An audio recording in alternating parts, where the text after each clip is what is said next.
Les rêves et l'histoire de la nuit du destin, Laylatul Qadr. Dans cette vidéo, vous allez découvrir d'où est venue l'origine des 10 derniers jours pour déterminer la période où se trouve la nuit du destin, Laylatul Qadr, par rapport à des rêves qui ont été rapportés par des compagnons. Donc le hadith, donc je vais vous le lire, Abdullah ibn Omar rapporte que certains compagnons du prophète alayhi salatu wassalam ont vu en rêve que la nuit du destin surviendrait dans les 7 dernières nuits.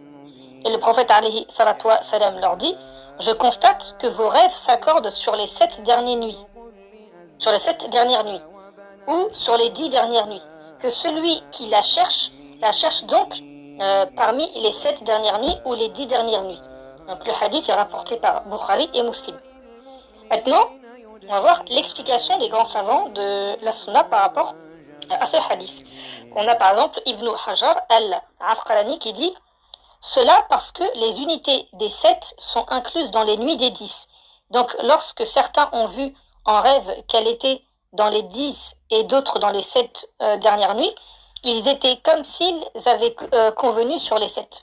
Il leur a donc ordonné de chercher pendant les 7 dernières nuits pour l'accord des deux groupes dessus, et parce que c'était plus facile pour eux. Ibn Hajar ensuite poursuit encore et il dit: je constate que vos rêves s'accordent entre eux et ont convenu sur les 10 dernières nuits du Ramadan.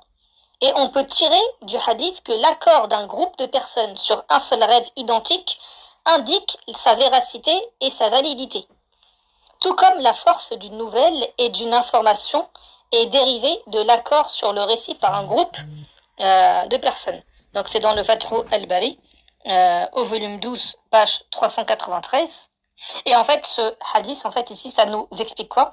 Ça nous montre la concordance des rêves identiques que fait un groupe de personnes et qui confirme la véracité de l'information et de la véracité du rêve. Donc lorsque un groupe de personnes ils vont faire un même rêve sur un sujet, et ben ça confirme que le rêve soit il est véridique, soit que l'information qui est véhiculée dans le rêve est véridique, ou que le rêve par exemple est prémonitoire ou va se réaliser. Et donc on peut se fonder dessus.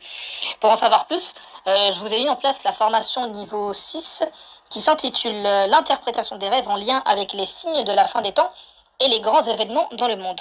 Elle est disponible dans le lien en bio. Et vous bénéficiez du service d'interprétation de rêve gratuit pendant 3 mois. Et les cours se font en e-learning accessible n'importe quand et à vie. Et enfin, n'oubliez pas de vous abonner au compte, comme ça vous serez notifié directement dès que je